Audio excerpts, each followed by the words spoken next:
Hello and welcome to JROCK's Babylon. I am your host, Jason JROCK Houston. Our guest is a legendary founding member of Alcatrazz, Jimmy Waldo, the keyboard player. Now, it's a great place to start,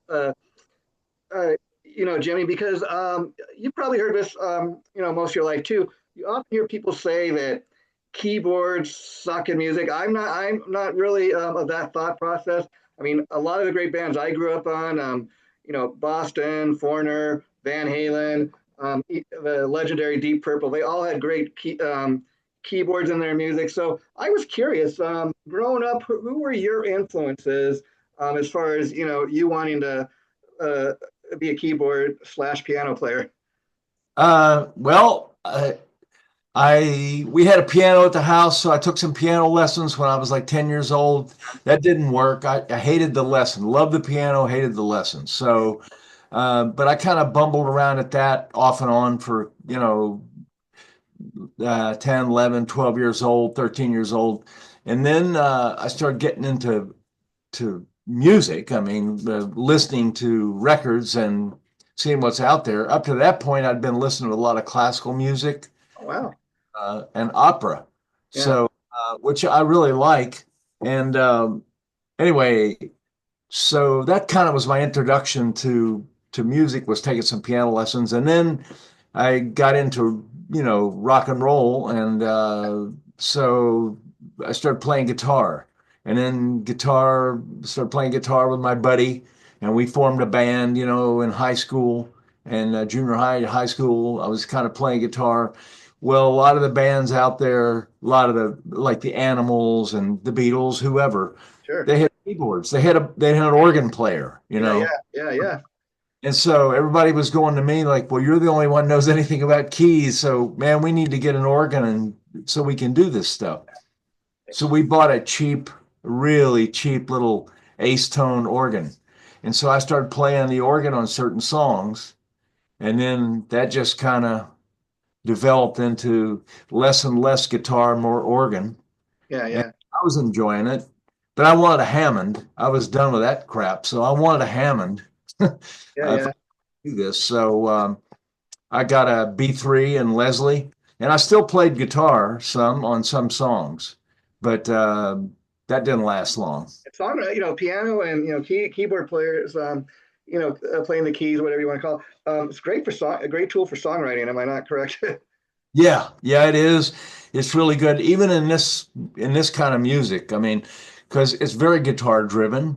So, but like Giles Lavery and I will write together, say for instance, and when he writes, he'll just write a melody and some ideas, and then we'll put chords to that melody. So the chords being done on a keyboard or guitar doesn't really matter. Those are the changes. Then we develop it to the next level and say, okay, so yeah, that feels like a really good guitar part. So the guitar will, Joe will play something that's appropriate for that. Yeah, Then reverses, then I take the keyboards out of the writing process for a minute. Joe comes up with a really cool guitar part, and that becomes the meat and potatoes. Then I go back and go, okay, so what would work here? And I put keyboards to that. And yeah, then yeah. some keyboards stay there. It's like it was written on keys, and it's like, oh, cool. And then Joe will play what I'm playing, basically. Yeah, and Alcatraz has always been a very guitar-oriented band. I mean, interesting. Alcatraz is kind of an interesting footnote in the history of metal in the sense that you've always had great guitar players. I mean, going back to the original Yngwie Malmsteen, Steve Vai. You mentioned Joe Stump, who you have now in the band, and he's a guy I've interviewed, and he's a very talented guy, and I think he fits the band. But for years, he's very underrated. So I'm glad he's finally kind of joined those ranks of your previous guitar players because I think he fits the band very well.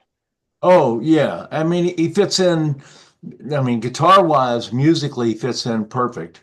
But honestly, one of the most important things is the personality thing with me. Uh, no offense to anybody I've played with, but this is the most comfortable the band's ever been. Giles and Joe and I get along so well. And Joe's a real, he's a gentleman. He's not an egomaniac or anything, you know. And some guitar players have that ego thing, Yeah. you know, because they get a lot of attention live. They're shredding, and so a lot of people and they that goes to their head. And that's not the case with Joe.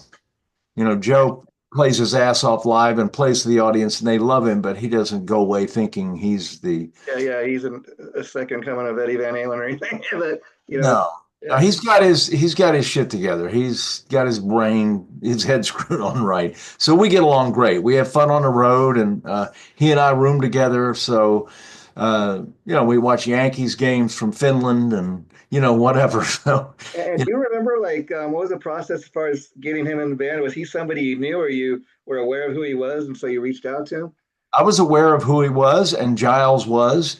So when we were looking for a guitar player, uh, his name certainly came up. We Yeah. looked at some other guys, and it was like, nah, not so much. And it wasn't because they had a reputation for being jerks or anything. It was just like what they had been into musically and the way they were moving around from band to band. It was obviously these guys are nomads, you know, they're Yeah. like go where the money is or just for whatever reason. So, um, and Joe's playing that goes without saying that he was a great fit. Yeah. And we Yeah. could see that. We could hear that right away. And I knew about Joe years ago. I mean, I'd Sure. heard of him. And because I lived in Boston 12 years. Okay. So I've always had ties to Boston. And Joe's been teaching at Berkeley for years. Oh wow.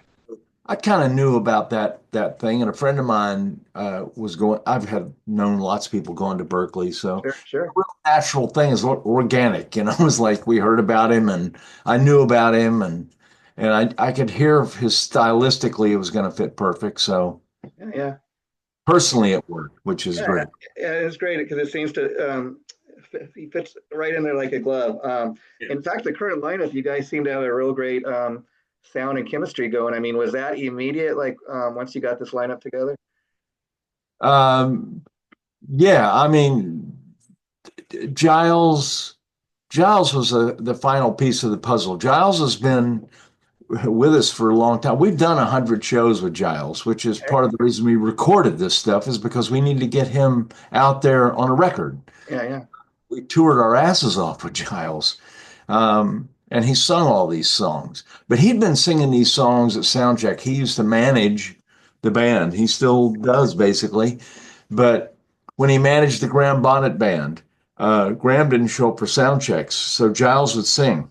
wow, And that we needed a singer up there for yeah, a sound check, so Giles would sing all these songs. At one day we do Jet to Jet, next day we do Hiroshima, whatever, and Giles would just say, "Oh, hey, let's do Hiroshima today," you know. So um, we'd been hearing him sing these songs before he ever you yeah. know. And So you know, of course, like you said, you've done 100 shows with him today.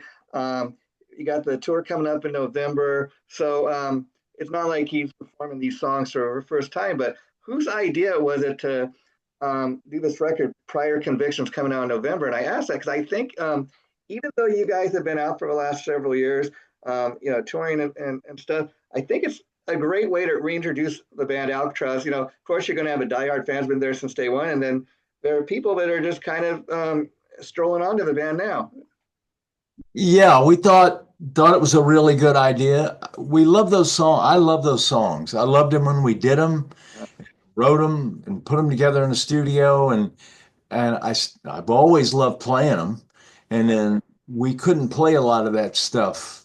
You know, we didn't play much of it in the Grand Bonnet Band at all. Oh, And then when Alcatrazz really became Alcatrazz again, mm, we still didn't play much of it. We were doing a lot of, you know, Since You've Been Gone and All Night Long, the Rainbow thing. And I was really sick I love Rainbow and I love all those players, but I was just sick of being almost like a cover band, you yeah, know. yeah, yeah. People were coming to us going, well, are you guys just like a Rainbow tribute? I mean, we had people that actually thought we were a Rainbow tribute band Wow. Yeah, but didn't know much about the band. yeah, And so I was really sick of I was just really tired of that. So, and I love all those songs, but it was hard getting a singer to sing them or want to sing them. Hmm. Um, Doogie, when Doogie was in the band, Doogie had sung some of that stuff with Yngwie. Yeah, yeah. He was tired of it. And so he wasn't too fond of singing some of that early material, but we did some. But Giles was way into it, and I was way into it, and Joe was way into it. So it was a no-brainer, you know. I mean, even a band like Deep Purple, I'm not knocking it, but like, cause the album they did with like Joe Lynn Turner, great album, but the fans didn't react in a too positive way to it, and they got a lot of those, deep rainbow jokes or whatever. But Yeah, Deep Rainbow, right? the thing, Doogie White, he's been with Inkface, he's been in Rainbow, so you got all these guys that have all these connections. And it's like, what Yeah. are you doing?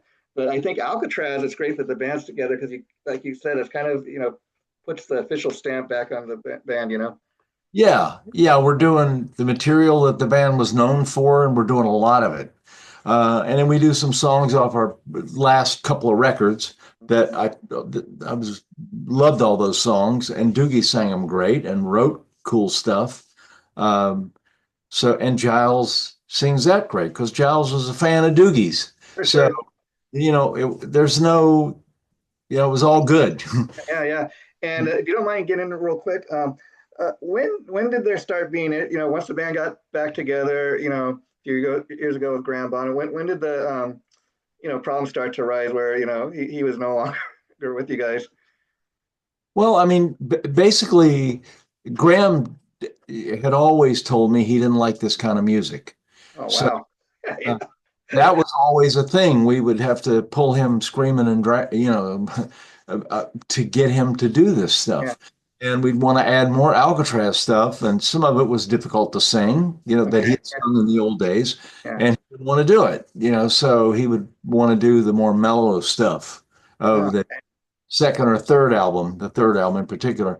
And that stuff is not, that's really, that third record was not really representative of what Alcatraz started off to be. yeah. Not a bad record, but I mean, it was just not, it wasn't a great. Yeah, it makes sense. I mean, it sounds like one of those cases of, everybody else in the band's having fun and this one guy's not really enjoying it. So it And he makes sense wasn't. to do He separate was, ways. And yeah, yeah, even in the Graham Bonnet band, he didn't want to do much of the heavier stuff. uh, And when Alcatraz, when we kind of start doing that with Graham, he resisted that. He doesn't like. I mean, he'd always told me he doesn't like heavy music. He wrote a song about it on the last record we did with him about he doesn't even understand it. He doesn't know what it's all about. and that's amazing. A guy that's been associated with, Rainbow, Richie Blackmore. How could you not think you're going to be associated with hard rock and metal? Right, and when you read Richie's book or read about Graham's association with him, you can start to see it. Yeah, That Graham was not a good fit vocally. Obviously, he killed it. He did great. He's a great singer. He was a great singer. So I could see where it would work vocally, yeah. his direction. Yeah, yeah. And Alcatraz, let's be honest, from day one has been, there's no way you can deny it's not been a metal band. I mean, even though you guys are part of that 80s scenes, you were never part of what they call the hair metal bands. Yeah, no, no, no, no. No, we were not. Yeah. So yeah, that's what basically Graham just was not happy doing this kind of music, and that's fine. I mean, everybody likes Sure. different things. Yeah. I think he'd just gotten to the point in his life where he really didn't want to do it anymore, and he And wanted of course, you don't have to touch too much on this, but the fact is that when he tried to see you guys over a name, that Alcatraz ultimately won. And I think it ended up the way it should. I'm not taking sides here, but I just think the fact, like you just said, that the rest of the band's having fun, and this one guy's kind of trying to hold everybody else up. But that's not necessarily most fair way to do things. well, yeah, and we're very aggressive about our music and Yeah, making records and touring, yeah, and so we wanted to be able to do that. So when this all started to go down, I didn't want to, I wasn't trying to screw, that wasn't on my mind. It's like, oh man, I'm going to screw Graham. I'm going to register the name. It was about everybody else because a million bands could have registered that name. Yeah, And yeah. it's the And oldest one in the book, a band yeah, comes out and there's another band called Alcatrazz and they're yeah, nothing to do with Alcatrazz. Well, that confuses the market and blah, blah, blah. So I thought if we're going to do this and go forward, I need to register the name. And yeah, the, obviously, I didn't want Graham to use it because yeah, I knew it wouldn't be right. yeah, yeah. I'm going to do it, put my heart and soul into it and money and everything and get good people and stuff. It's like I want to own the name. Yeah, I So mean, truth be told, that you are one of the founding members, and you've like just along with Gary Shea, put just as much time as into Alcatraz as Graham Bonnet, and if he's not enjoying doing it, he should do his thing, and you guys do your thing. yeah, no, Gary and I put a lot more time into it than anybody. I Yeah, mean, exactly. every every minute of every day, Yeah, yeah. 365. Gary and I. Yeah. In fact, Jimmy, it's fair to say that during the downtime, when Alcatraz maybe wasn't touring or recording for a number of years, you weren't one of these guys that went off, join 100 different bands. You just stayed true to what you were. Yeah, I didn't, there were a few things came my way, but I didn't want to do it. I mean, I did work with Quiet Riot, Yeah, and that was great. I love those guys. Great band.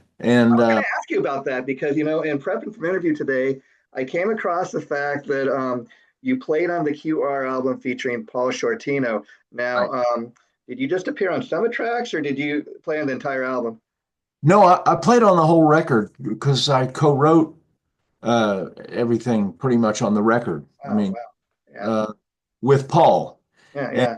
and the rest of the guys. But I was very involved in the writing. We did all the demos at my house, in my apartment on a 12 track.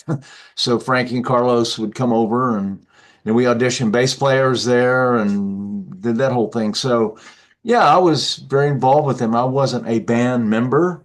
Yeah, not officially, but yeah, yeah. No, not officially, and we were very good friends, and they're great. I just love those But guys. again, that's a great thing to kind of be able to put on your resume, so to speak. And I say that because, again, at the time, the album didn't do so well. And it's a shame because it's a great kick ass album. Anybody takes the time to listen to it. But I do think, unfortunately, at the time, a lot of people, when they think of Quiet Riot, they thought of Kevin Dubrow.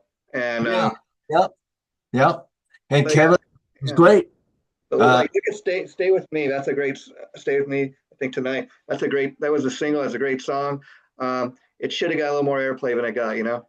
well, I appreciate that. I wrote that, and the guys heard that. I was doing it in the studio, and they were like, "Bam, we got Yeah, to do that." Carlos just ate that alive as a guitar player. yeah.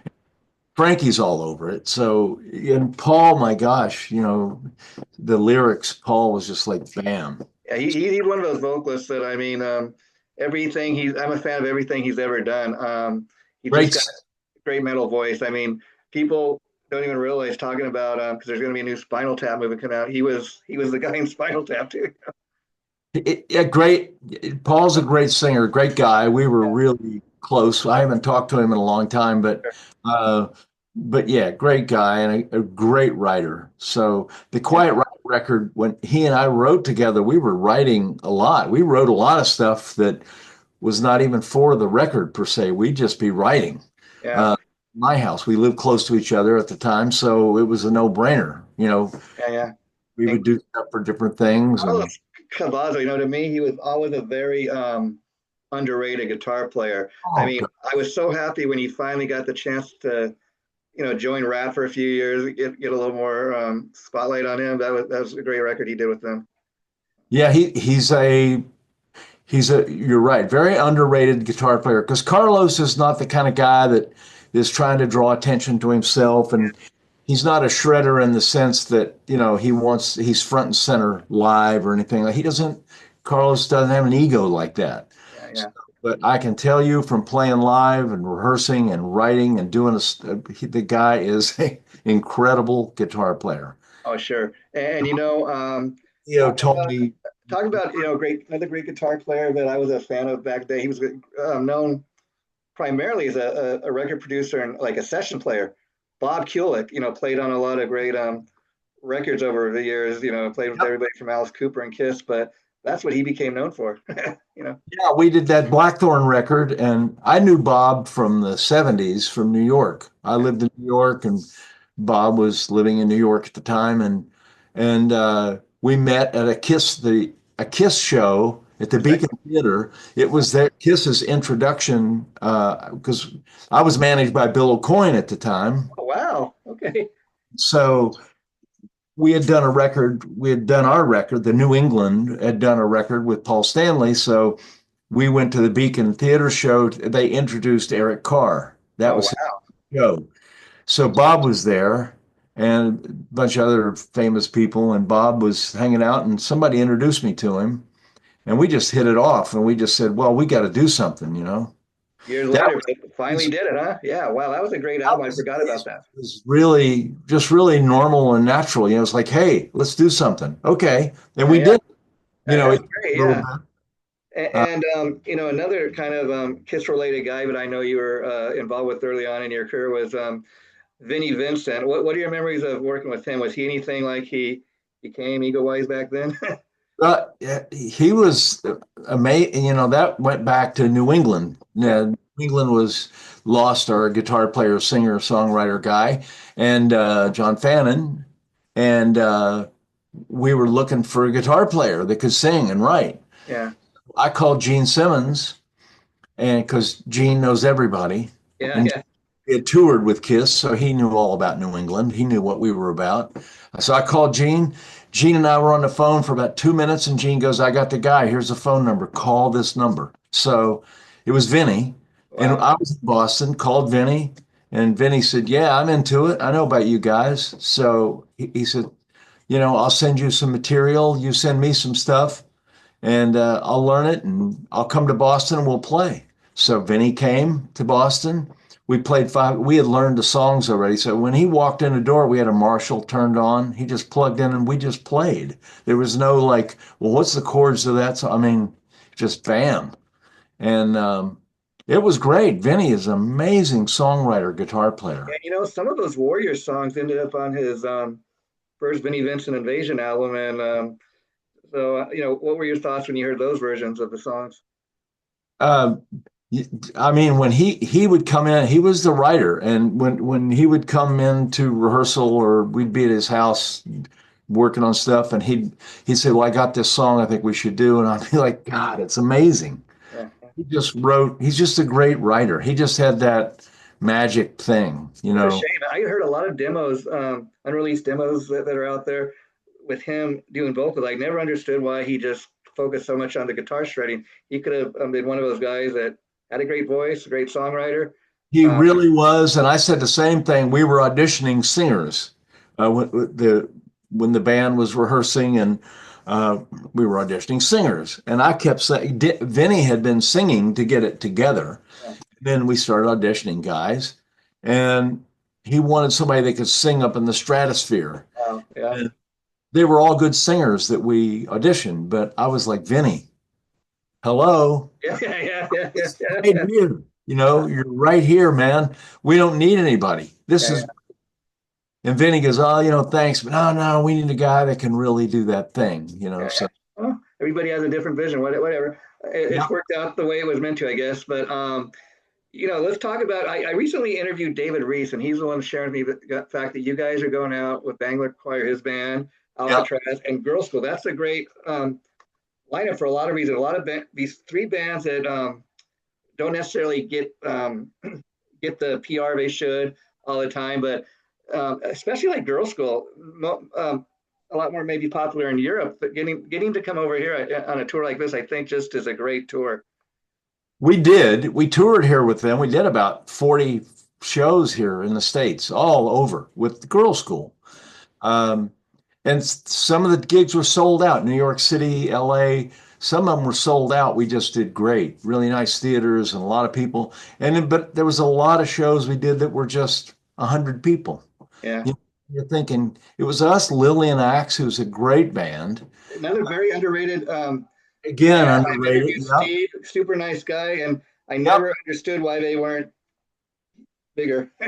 Yep. Yeah, so there we were playing with Girl School and Lillian Axe and us, and we're all playing our ass off, and there's 100 people.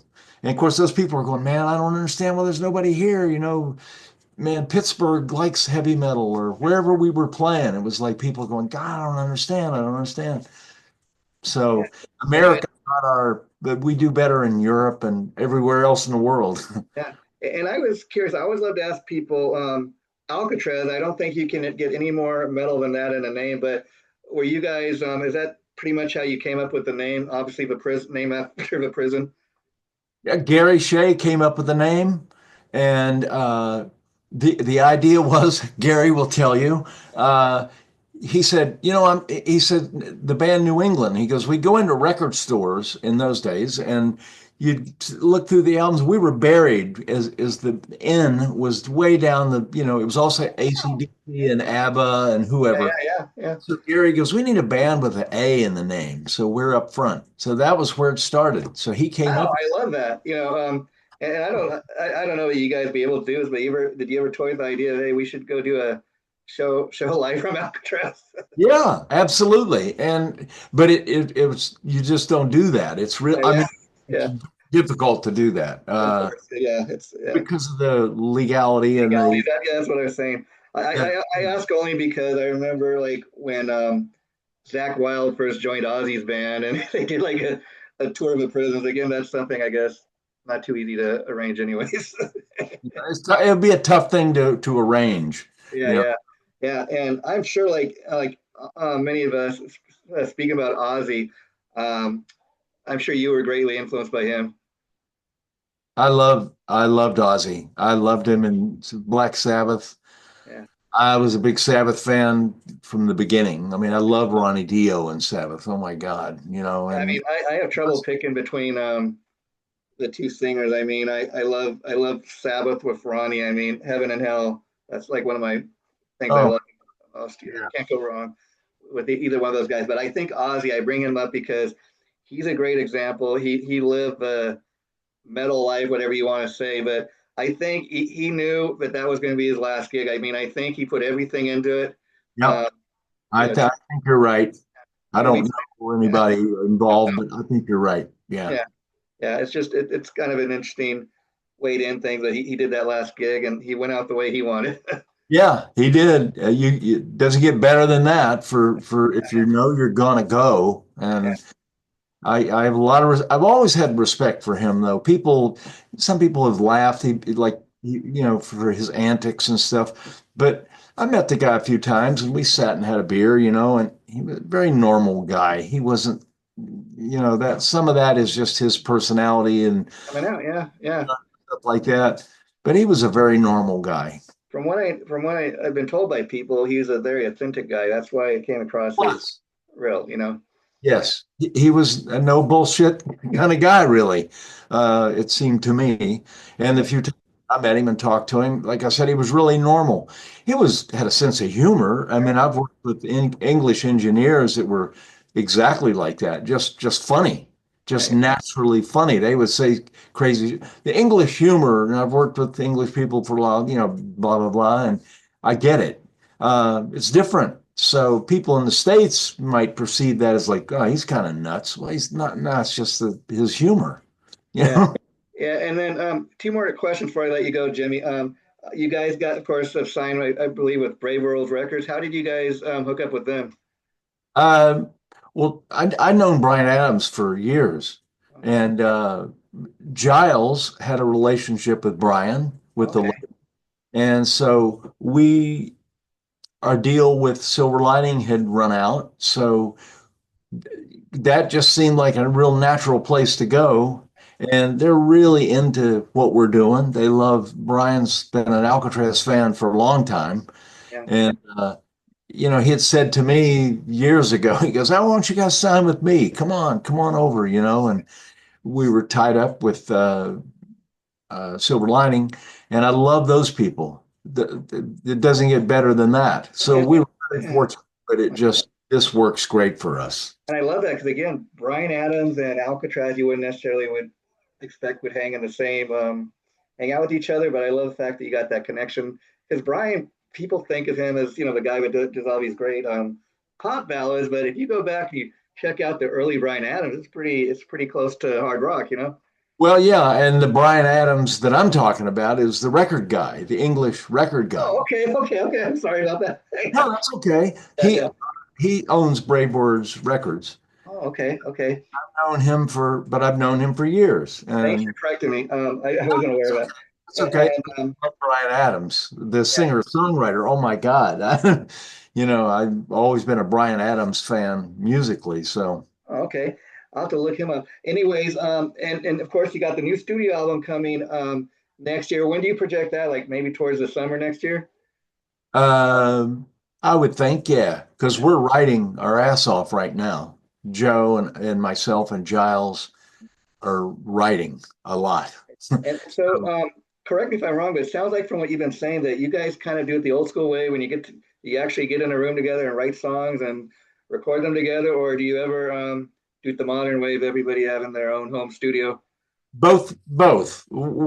Some stuff we get together and work on it, and then like I'll go to Boston and Joe and I'll work, and then I'll record some stuff, just drum machine. But Joe have a song idea, and we'll Yeah, put that down, and then I'll come home and then I'll work on it here. Send it to Giles in Germany, and Giles will work. Giles will write lyrics and a melody. Um, and then it's kind of cool when we go on tour, like we're going to do this in November. We'll get together, the three of us, in a room with those songs and talk about them and work on them, like old school. You and know, so, so prior convictions, the next new album of these classic recordings, re-recorded. Do you guys is a plan with that new record to kind of do like a carbon copy of the original, or do you want to put this lineup's kind of stamp on it? uh, yeah, this we didn't overthink it really. We weren't trying to duplicate the original. Yeah, Love those songs. And these guys, Joe plays the shit out of these songs. Giles sings them ridiculous. And I'm doing what I always did in those songs. So we didn't try to reinvent anything or yeah, blow those away or any of that stuff because you can't. I mean, yeah, Ingve's Ingve, yeah, and there'll never be another Ingve. yeah, sure. Yeah, Uh, so yeah, we just did it because we love the songs and we need to introduce Giles, get him out there on a record so people can really hear what the new band's all about. because a lot of times bands do that, of course, for legal reasons, because they don't own the masters or whatever. But I think too, in Alcatraz's case, it's a great way not only to reintroduce the band in the current lineup, but it gives those songs maybe a little more of a fresh approach. It's not going to sound exactly the same, but close enough. Yeah, And we didn't try to. yeah. We recut them, and it was just, Mark Macachea played drums, and Mark did his thing, and I did I mean, I play the parts. I wrote a lot of that stuff with Ingve, so I played what I played. But like I said, the intention was never to like try to outdo those. You Yeah, can't. yeah. That was not like forget that. You'd be competing with yourself, which is kind of silly, right? I mean, Yeah, and Giles loves Graham's singing and always did, and I do too. And so it wasn't about like, oh, let's get Giles will show him. It was none of that. It was just like, this is the band now, and this is what we're going to do. Hey, this will be great. We've been touring with it, singing doing those songs. So it's like, man, we should record this stuff. It's very normal, sure. Well, organic. Timmy, it's been a pleasure chatting with you today. Meeting you for the first time when the prior convictions album comes out. I'd love to have you back, but I'd like to give a huge shout out to our mutual friend Michael Branfield for setting this up today. He gives Yeah, a lot of great interviews over here, so thanks, Mike. he's great. He is great. Yeah, Um, Yeah, he's a good guy. And yeah. that was a lot to do with us being on Silver Lining. I mean, I'm sorry, being when we left Silver Lining, Brave Word was because I knew about Michael and Giles knew Michael and had worked with Michael. So Giles said, it's not going to get better than that. This Yeah, guy's, you not having been in the kind of Kiss world, huh? yeah, yeah, Yeah. yeah. Well, He's been doing a great job. Well, Jimmy, the interview will be going up tomorrow, so I'll be sure to send Michael the link so you can Okay, share it. Feel free to do so. And like I said, we'll have you back once the record comes out, okay? great. Thank you so much. My I pleasure. appreciate it. All Take care. righty. Bye Have a bye. good. Bye. God bless. Yeah. Bye.